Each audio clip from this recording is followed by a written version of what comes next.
નમસ્કાર દર્શક મિત્રો, પીટીએન ન્યૂઝમાં આપ સર્વેનું સ્વાગત છે। હું છું પાર્થિવ જોશી અને સૌથી પહેલા જોઈશું આજના મુખ્ય સમાચાર।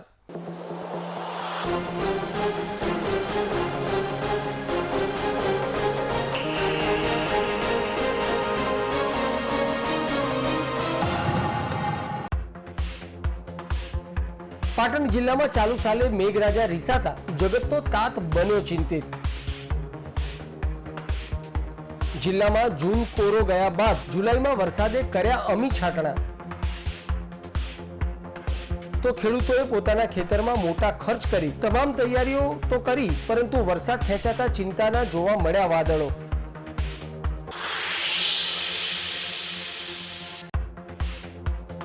પાઠ્યપુસ્તકમાં શ્રીમદ ભગવદ્ ગીતાનો સમાવેશ કરવાના નિર્ણય સામે કેટલાક સંગઠનો દ્વારા કરવામાં આવી રહ્યો છે વિરોધ। કેન્દ્ર સરકારના નિર્ણયને કૃષ્ણા ગ્રુપ દ્વારા ગણાવ્યો સરાહનીય, તો શ્રીમદ ભગવદ્ ગીતાના સમર્થનમાં કૃષ્ણા ગ્રુપ પાટણ અને સીમાજન કલ્યાણ સમિતિ દ્વારા કલેક્ટરને અપાયું આવેદન।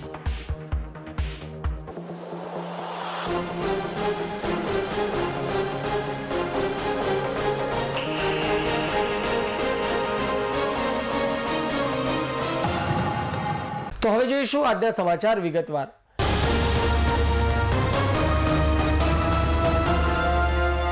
પાટણ જિલ્લામાં જાણે ચાલુ સાલે મેઘરાજા રીસાયા હોય એવી સ્થિતિ જોવા મળી રહી છે। જિલ્લામાં જૂન કોરો ધાકોર ગયા બાદ જુલાઈમાં અમી છાંટણા કર્યા બાદ હવે વરસાદ ખેંચાતા હવે ખેડૂતો તેમજ પશુપાલકો ચિંતાતુર જોવા મળી રહ્યા છે। જિલ્લો પહેલાથી જ ખેતી તેમજ પશુપાલક પર આધારિત છે, ત્યારે ઉત્તર ગુજરાતના મોટાભાગના જિલ્લાઓમાં મેઘમહેર જોવા મળી રહી છે, પરંતુ પાટણ જિલ્લામાં હજુ જાણે કોરો ધાકોર જોવા મળી રહ્યો છે, જેથી ધરતીપુત્રો પર ચિંતાના વાદળો ઘેરાયા છે। અને ચિંતાના વાદળો જિલ્લાના ખેડૂતોએ રવિ વાવેતર માટે પોતાના ખેતરમાં મોટા પાયે ખર્ચ કરી તમામ તૈયારીઓ તો કરી, પરંતુ વરસાદ ખેંચાતા ચિંતાના વાદળો જોવા મળી રહ્યા છે। પાટણ જિલ્લામાં રવિ સિઝનમાં સરેરાશ 3 લાખ હેક્ટરથી વધુ જમીનમાં ખેડૂતો રવિ સિઝનમાં કપાસ, એરંડા, ઘાસચારો તેમજ વિવિધ કઠોળના પાકનું વાવેતર કરતા હોય છે, પરંતુ ચાલુ સાલે જૂન કોરો ધાકોર ગયા બાદ જુલાઈમાં અમી છાંટણા થતાં ખેડૂતોને સારા વરસાદની આશાઓ બંધાઈ હતી અને ખેડૂતોએ જિલ્લામાં 3 લાખ હેક્ટરમાં જમીનમાં થતા વાવેતર સામે માત્ર હજુ 13% જેટલું એટલે કે 37,000 હેક્ટર જમીનમાં વાવેતર કર્યું, પરંતુ જુલાઈ માસમાં અમી છાંટણા થયા બાદ હવે જિલ્લાના એક સપ્તાહથી વરસાદ ખેંચાતા ખેડૂતોએ કરેલ વાવેતર તેમજ હજુ મોટા સુકાશે, તેમજ મોટા ભાગના ખેડૂતોએ વાવેતર માટે જે પોતાના ખેતરોમાં ખેડ ખાતર તેમજ મોંઘા ભાવના બિયારણ લાવી તૈયારીઓ કરી એ તમામ નિષ્ફળ જાય તેવી હાલની સ્થિતિ જોવા મળી રહી છે, જેથી જો હવે 2-3 દિવસમાં વરસાદ ન થાય તો ખેડૂતોએ રવિ વાવેતર પાછળ કરેલ મોટા પ્રમાણના ખર્ચા એળે જાય તેવી ભીતિ ખેડૂતો સેવી રહ્યા છે અને ખેડૂતો કાગડોળે મેઘરાજા સામે મીટ માંડીને વરસાદની રાહ જોઈને બેઠા છે।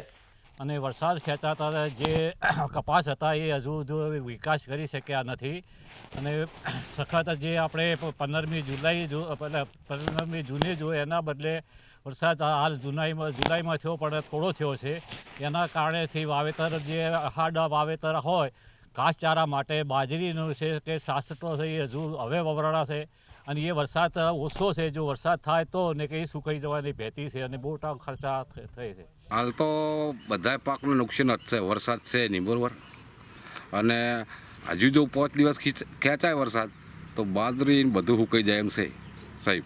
હાલ કયા કયા પાકનું વાવેતર કર્યું? હાલ કપાસ ને બાજરી ને એવું છે। કેવા ખર્ચા? ખર્ચા તો બિયારણ, ખાતર, પાછા એની દવાઓ, અમને આ વરસાદ ના થાય ને તો બધી માથે જ છે।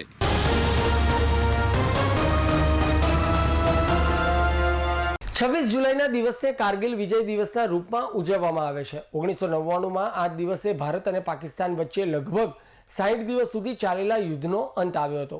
આ તે દિવસ છે જ્યારે ભારતના વીર સપૂતોએ જમ્મુ કાશ્મીરના કારગિલના શિખરો પરથી પાકિસ્તાનની સેનાને હાંકી કાઢી હતી અને ઓપરેશન વિજય સફળતાપૂર્વક પાર પાડ્યું હતું। ત્યારે આજરોજ હેમચંદ્રાચાર્ય ઉત્તર ગુજરાત યુનિવર્સિટી સંલગ્ન શ્રી પાટણ જૈન મંડળ સંચાલિત આર્ટ, સાયન્સ અને કોમર્સ કોલેજ પાટણ ખાતે સીમા જાગરણ મંચ પાટણ અને NSS વિભાગના સંયુક્ત ઉપક્રમે કારગિલ વિજય દિવસની ઉજવણી કરવામાં આવી હતી। કાર્યક્રમના મુખ્ય વક્તા હેમચંદ્રાચાર્ય ઉત્તર ગુજરાત યુનિવર્સિટી પત્રકારત્વ વિભાગના અધ્યાપક ભરતભાઈ ચૌધરીએ કારગિલ વિજય દિવસ ઉપર ખૂબ જ સુંદર વક્તવ્ય આપ્યું હતું. તેમણે જણાવ્યું હતું કે કારગિલ યુદ્ધ જીતી ભારતે પાકિસ્તાનને જડબાતોડ જવાબ આપ્યો હતો. ભારતના વીર સપૂતોનો એ ભવ્ય વિજય અને પોતાના દેશ માટે સૈનિકોની શહાદત ઇતિહાસના પાનાઓમાં કાયમ માટે અંકિત થઈ ગયો છે. ત્યારથી દર વર્ષે 26 જુલાઈને કારગિલ વિજય દિવસ તરીકે ઉજવવામાં આવે છે. ભારત પાકિસ્તાનના ભાગલા બાદ બંને દેશો વચ્ચે સંઘર્ષ ચાલી રહ્યો હતો. આ સંઘર્ષના કારણે ભારત અને પાકિસ્તાન વચ્ચે ઘણા યુદ્ધો થયા હતા. ખાસ કરીને કાશ્મીરને લઈને બંને દેશો વચ્ચે વિવાદ ચાલુ રહ્યો હતો. આ વિવાદને શાંત કરવા માટે ફેબ્રુઆરી 1999માં શાંતિપૂર્ણ સમાધાનના વચન પર હસ્તાક્ષર કરવામાં આવ્યા હતા અને કાશ્મીર ભારતના ભાગમાં રહ્યું હતું. જોકે આ પછી પણ ભારતીય સીમમાં પાકિસ્તાનની ઘૂસણખોરી ચાલુ જ રહી હતી. 3 મે 1999ના રોજ સેનાએ સૂચના મળી હતી કે કારગિલમાં કેટલાક લોકો હરકત કરી રહ્યા છે.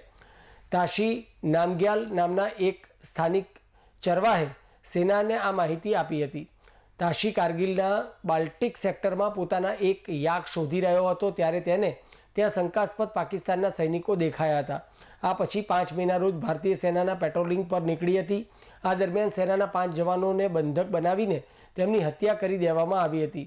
આ પછી 8 મે 1999ના રોજ પાકિસ્તાની સૈનિકો અને આતંકવાદીઓ કારગિલની ટોચ પર જોવા મળ્યા હતા. જે પછી ભારત અને પાકિસ્તાન વચ્ચેના કારગિલ યુદ્ધ શરૂ થયું હતું. આ યુદ્ધમાં 2 લાખ ભારતીય સૈનિકોએ ભાગ લીધો હતો અને આ યુદ્ધ 60 દિવસ સુધી ચાલ્યું હતું. 9 જૂનના રોજ ભારતીય સેનાએ બાલ્ટિક ક્ષેત્રમાં 2 ચોકીઓ પર કબજો કર્યો હતો. 13 જૂને ડ્રાસ સેક્ટરમાં તોતોલિંગ ખાતે ધ્વજ ફરકાવ્યો હતો અને 29 જૂને ભારતીય સૈન્યએ વધુ 2 મહત્વપૂર્ણ પોસ્ટ પોઈન્ટ 5060 અને પોઈન્ટ 5100 કબજે કરી હતી. 2 જુલાઈના રોજ કારગિલમાં ટ્રિપલ હુમલો કરવામાં આવ્યો હતો, જેના જવાબમાં ભારતીય સેનાએ 4 જુલાઈના રોજ ટાઈગર હિલ પર કબજે કર્યો હતો. 5 જુલાઈએ દ્રાસ પર કબજો કર્યો હતો અને 7 જુલાઈના રોજ જુબાર શિખર પર ધ્વજ ફરકાવ્યો હતો અને 11 જુલાઈએ ફરી એકવાર બટાલી મુખ્ય શિખરો પર ભારતનો તિરંગો લહેરાવવામાં આવ્યો હતો. આ પછી જુલાઈ 1999ના રોજ તત્કાલીન વડાપ્રધાન અટલ બિહારી વાજપેયીએ કારગિલને ઘૂસણખોરોથી મુક્ત કરવા માટે ઓપરેશન વિજયની સફળતાની જાહેરાત કરી હતી. આખરે 26 જુલાઈ 1999ના રોજ કારગિલ યુદ્ધનો સત્તાવાર રીતે અંત આવ્યો હતો અને ભારતની વિજય ગાથા ચારે તરફ ગુંજી ઉઠી હતી. કારગિલ યુદ્ધમાં ભારતના 527 જવાનો શહીદ થયા હતા, જેમાં કેપ્ટન વિક્રમ બત્રા પણ હતા.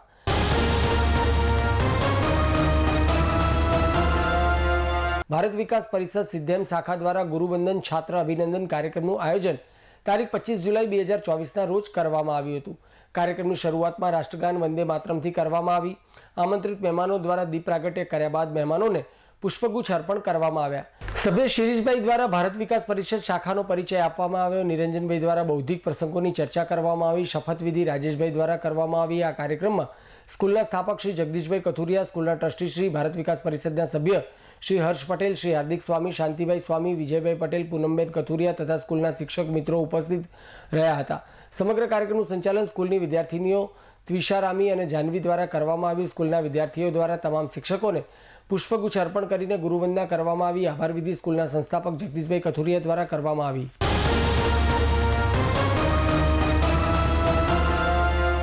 પચીસમી જુલાઈના રોજ વિશ્વ વસ્તી દિવસની ઉજવણી કરવામાં આવે છે. આ દિવસ ઉજવવા પાછળનો મુખ્ય હેતુ વસ્તીના કારણે જે વિકટ પરિસ્થિતિનો સામનો કરવો પડી રહ્યો છે તેને અંકુશમાં લાવવાનો છે.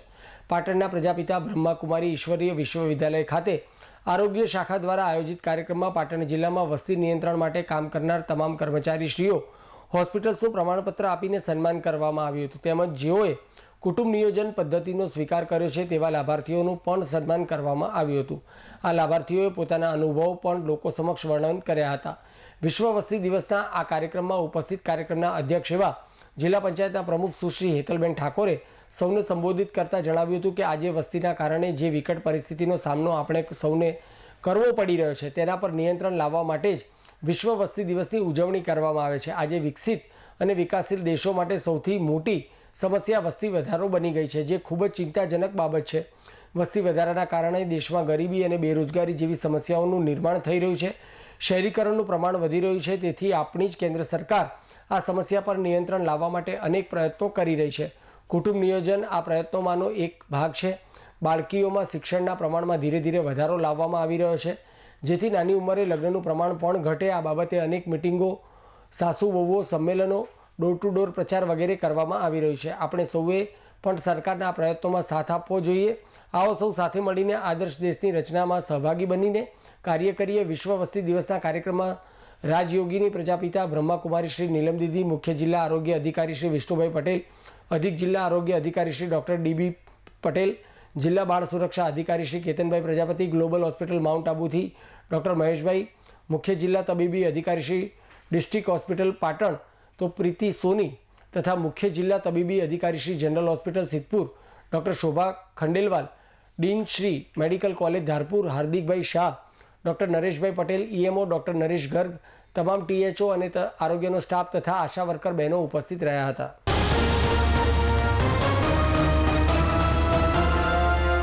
હારીજ નગરપાલિકાના સફાઈ કર્મચારીઓ પોતાની પગાર વધારાની જૂની માંગને લઈ હડતાલ ઉપર ઉતર્યા હતા અને હારીજ નગરપાલિકાના સફાઈ કર્મચારીઓ હડતાલ ઉપર ઉતરીને પોતાનો ઉગ્ર રોષ વ્યક્ત કર્યો હતો. આ કર્મચારીઓ પોતાના પગાર વધારાની માંગ સાથે હડતાલ ઉપર ઉતર્યા છે અને લઘુત્તમ વેતનની માંગ સાથે આ હડતાલ આગળ વધારશું તેવા શબ્દો એમણે ઉચ્ચાર્યા હતા. અગાઉ મામલતદારને આવેદનપત્ર પાઠવ્યું હોવા છતાં પણ કોઈ ઉકેલ ન આવતા હડતાલ ઉપર ઉતર્યા હોવાનું તેમણે જણાવ્યું હતું. સફાઈ કર્મચારીઓ છેલ્લા 1 વર્ષથી લઘુત્તમ વેતનની માંગ કરી રહ્યા છે. સફાઈ કર્મચારીઓની હડતાલથી હારીજનગરના શહેરીજનોની મુશ્કેલીઓ વધવા પામી છે. અમારે હારીજ નગરપાલિકા સફાઈ કામદાર અમારી માગણી હોય છે. અમે 10 દિવસ મોર આવેદનપત્ર આપેલું પગાર વધારા માટે. જે સરકારી ધારાધોરણ મુજબ જીઆર પ્રમાણે પગાર ચૂકવવો પડે ને એ પગાર ધોરણ માટે અમે અરજી આપેલી હતી, જે અત્યારે 312 રૂપિયા હાજરી અમને આપે છે અને અત્યારે અમારી હાજરી વધીને 471 રૂપિયા થઈ ગઈ છે. કમસે કમ 2023થી અમે આ અરજીઓ આપીએ છીએ, પણ આજ દિન સુધી અમારી કોઈ વાત સાંભળવામાં આવી નથી. એટલે 10 દિવસ મોર અમે આવેદનપત્ર આપ્યું હતું અને આજે 10 દિવસ પૂરા થયા એટલે અમે કામ હડતાલ ઉપર ઉતર્યા છીએ અને આવેદનપત્રની અંદર લખેલું છે કે અમે ગાંધી જિલ્લા માર્ગે જઈશું. મામલતદારશ્રીને, ચીફ ઓફિસરશ્રીને અને કમિશનર સાહેબ ગાંધીનગર અમે અરજી કરેલી છે અને આવેદનપત્ર આપેલું છે. અને અમારા જોડે 2 કાયમી કર્મચારી, 15 ફિક્સ કર્મચારી અને 43 રોજમદાર કર્મચારી છે. અમે 43 રોજમદાર કર્મચારીનો પગાર 312 રૂપિયા હાજરી બોલે છે, જ્યારે 15 કર્મચારી છે ફિક્સવાળા તેમનો 16,224 પગાર છે. એનો હાલ સરકારી ધારાધોરણ મુજબ 2100 રૂપિયા થાય છે અને રોજમદાર કર્મચારીનો પગાર 471 રૂપિયા થાય છે. અને કાયમી કર્મચારીની 2 જણાની માગણી એ છે કે એમને 7મા પગાર પંચ મુજબ પગાર મળતો નથી. એટલે અમે 60 કર્મચારી, 60 સફાઈ કામદાર આજે કામ હડતાલ ઉપર ઉતરેલ છીએ.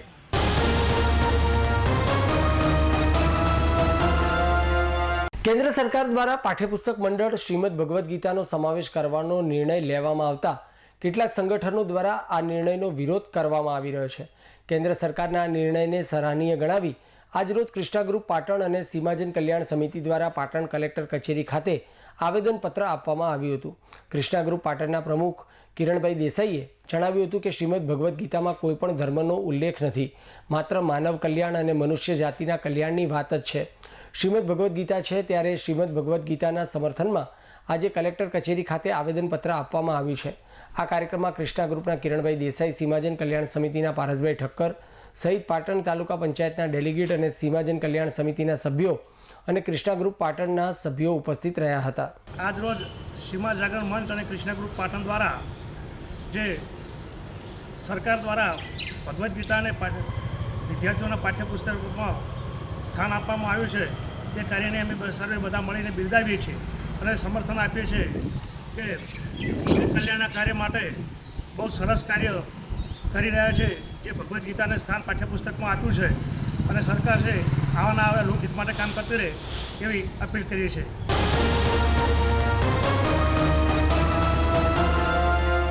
હવે પછીના કાર્યક્રમમાં પીટીએન ન્યૂઝ દ્વારા આપણે સૌ આવનારા સપ્તાહ દરમિયાન દરેક રાશિના રાશિ જાતકો માટેનું રાશિફળ ટેરો કાર્ડ દ્વારા જાણીશું.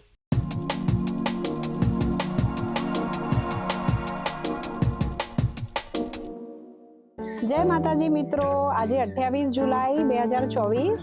તો હવે આપણે જોશું 12 રાશિઓનું સાપ્તાહિક રાશિફળ. 12 રાશિઓ માટે આ અઠવાડિયામાં શું ફળ આવી રહ્યું છે. સૌથી પહેલા આપણે જોશું મેષ રાશિ. મેષ રાશિવાળા જાતકો માટે આ અઠવાડિયામાં ઘણા ઓબ્સ્ટેકલ્સ આવશે, વિઘ્ન આવશે તમારા કામમાં.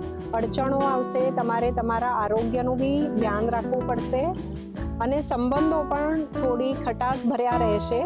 તો તમારે આ અઠવાડિયામાં પોઝિટિવ એટીટ્યુડ રાખવો પડશે અને પેશન્સથી આગળ વધવું પડશે.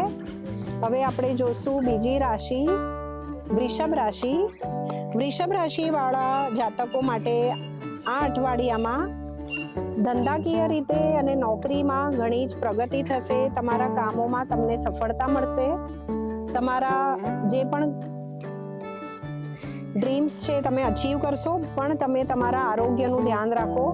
વધારે સ્ટ્રેસ લેશો તો તમારી આરોગ્ય ખરાબ થઈ શકે છે અને તમારા સંબંધો ઘણા સારા રહેશે આ અઠવાડિયામાં. હવે આપણે જોશું ત્રીજી રાશિ, મિથુન રાશિ.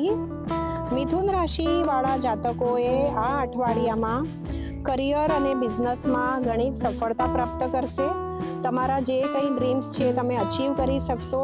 તમારા સંબંધો ઘણા સારા હશે. જે અપરિણિત લોકો છે એમને નવા પ્રપોઝલ્સ આવશે અને તમારે વધારે સ્ટ્રેસ નહીં લેવો અને પોતાની તબિયતનું ધ્યાન રાખવાનું છે આ અઠવાડિયામાં. હવે આપણે જોશું ચોથી રાશિ, કર્ક રાશિ. કર્ક રાશિવાળા જાતકોને આ અઠવાડિયામાં ઘણા શુભ સમાચાર મળશે. આરોગ્ય બી ઘણું સારું રહેશે. બિઝનેસ અને પ્રગતિમાં, તમારા જોબમાં બી પ્રગતિ મળશે. તમારા જે કંઈ મહેનતના ફળ તમને ઘણા જ સારા મળશે અને તમે જે કંઈ ઈચ્છો છો એ તમે આ અઠવાડિયામાં પ્રાપ્ત કરી શકો છો. હવે આપણે જોશું પાંચમી રાશિ, સિંહ રાશિ. સિંહ રાશિવાળા જાતકો આ અઠવાડિયામાં તમે ઘર પરિવારજનો સાથે ધાર્મિક યાત્રાએ જઈ શકો છો. ઘરમાં સારો ટાઈમ વિતાવશો તમે. કરિયર અને બિઝનેસમાં થોડી અડચણો આવશે, પણ તમારે પોઝિટિવ રહેવાનું છે. તમારે વધારે ટેન્શન કે સ્ટ્રેસ નથી લેવાનું, કેમ કે તમારા હેલ્થમાં બી થોડા પ્રોબ્લેમ્સ આવી શકે છે. તો હેલ્થનું બી ધ્યાન રાખવાનું છે. જોશું કન્યા રાશિ માટે આ અઠવાડિયું શું લઈને આવે છે. કન્યા રાશિના જાતકો માટે આ અઠવાડિયામાં સ્ટ્રગલ રહેશે થોડી. તમારા કામમાં પણ અણધાર્યા સંકટ આવી શકશે, વિઘ્ન આવી શકશે. કોઈની પણ સાથે તમારે તમારા પર્સનલ ઇશ્યુઝ શેર નહીં કરવા, નહીં તો કોઈ તમારો ફાયદો ઉપાડી શકે છે. તમારા રિલેશનશિપ આ અઠવાડિયામાં થોડા ખટાશ ભર્યા રહેશે. તો તમારે પોઝિટિવ રહેવાનું છે, કોઈનાથી આશા રાખવાની નથી. હવે આપણે આગલી રાશિ જોશું, તુલા રાશિ.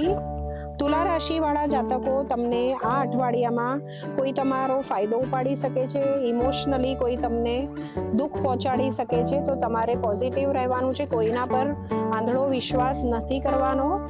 તમારું બિઝનેસ અને કરિયરમાં તમને ઘણી જ સફળતા મળશે અને તમારી પ્રગતિ થશે.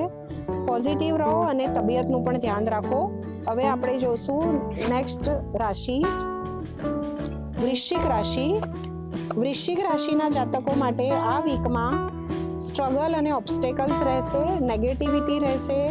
તમારા જે ઉપરી વર્ગના લોકો છે તે તમારા પર દબાણ નાખી શકે છે. તમારી જોબમાં અને બિઝનેસમાં અણધાર્યા સંકટ આવી શકે છે. તો તમારે શાંતિથી આગળ વધવાનું છે, પેશન્સ રાખવાની છે. હવે આપણે જોશું નેક્સ્ટ રાશિ, ધનુ રાશિ. ધનુ રાશિના જાતકો માટે રિલેશનશિપમાં સારો ફાયદો થશે. અણધાર્યા સંકટો તમારી તબિયત ઉપર આવી શકે છે અને કરિયરમાં અને ફાઇનાન્સમાં થોડું સંભાળો. તમારે કોઈ પણ ફંડ્સ ઇન્વેસ્ટ કરતા પહેલા કોઈની એડવાઇસ લઈને આગળ વધવું પડશે, નહીં તો તમને પ્રોબ્લેમ્સ આવી શકશે. ઓવરઓલ અગર જોઈએ તો ધનુ રાશિ માટે આ અઠવાડિયામાં એવરેજ ફળ મળશે. હવે આપણે જોશું 10મી રાશિ, મકર રાશિ. મકર રાશિવાળા જાતકો માટે આ અઠવાડિયામાં બહુ જ સારા સમાચાર આવશે. રિલેશનશિપ સારા રહેશે, આરોગ્ય સારું રહેશે અને તમે ઘર પરિવાર સાથે સારા સમય વિતાવી શકો છો, સારો સમય વિતાવી શકો છો. હવે આપણે 11મી રાશિ, કુંભ રાશિ. કુંભ રાશિવાળા જાતકોને કરિયર બિઝનેસમાં સ્ટ્રગલ આવી શકે છે. આ વીકમાં સંભાળવું પડશે તમારે. રિલેશનશિપ ઘણા સારા રહેશે અને હેલ્થ ઘણી સારી રહેશે. હવે આપણે જોશું 12મી રાશિ, મીન રાશિ. મીન રાશિ ના જાતકો માટે કરિયરમાં પ્રમોશન થશે, તમારા બિઝનેસમાં સફળતા મળશે, સંબંધોમાં થોડી ખટાશ રહેશે, ઇમ્બેલેન્સ રિલેશનશિપના લીધે તમે થોડા ડિપ્રેસ રહેશો, જેના લીધે તમારી હેલ્થ ઉપર બી થોડું અસર પડશે. તો તમારે પોઝિટિવ રહેવાનું છે, કોઈનાથી વધારે આશા ન રાખો અને તમારા કરિયરમાં તમને ઘણી સારી ઓપોર્ચ્યુનિટીઝ પણ મળી શકશે. તો મિત્રો, મારો કોન્ટેક્ટ નંબર છે 98 211 51 300. મિત્રો, મારી યુટ્યુબ ચેનલ છે ઓરા ડિવાઇન ટેરેટ વાસ્તુ બાય ગુંજન, મારું ઇન્સ્ટા પેજ છે ઓરા ડિવાઇન ક્રિસ્ટલ્સ અને મારું ફેસબુક પેજ છે ઓરા ડિવાઇન. જય માતાજી. સમાચાર પૂર્ણ કરતા પહેલા આજના મુખ્ય સમાચાર પર ફરી એક નજર.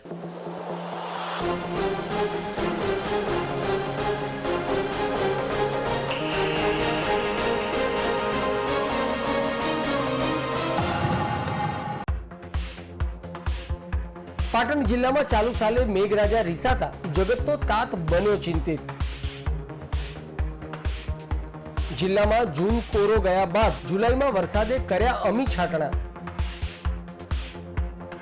તો ખેડૂતોએ પોતાના ખેતરમાં મોટા ખર્ચ કરી તમામ તૈયારીઓ તો કરી, પરંતુ વરસાદ ખેંચાતા ચિંતાના જોવા મળ્યા વાદળો.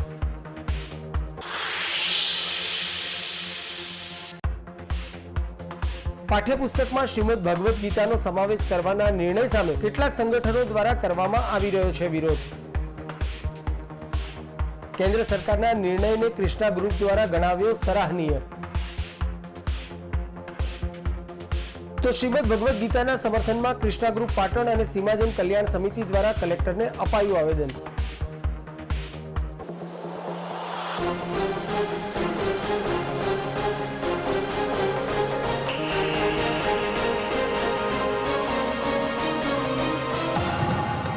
તો આ સાથે આજનું સમાચાર બુલેટિન સમાપ્ત કરીએ છીએ. મને રજા આપશો. ધન્યવાદ.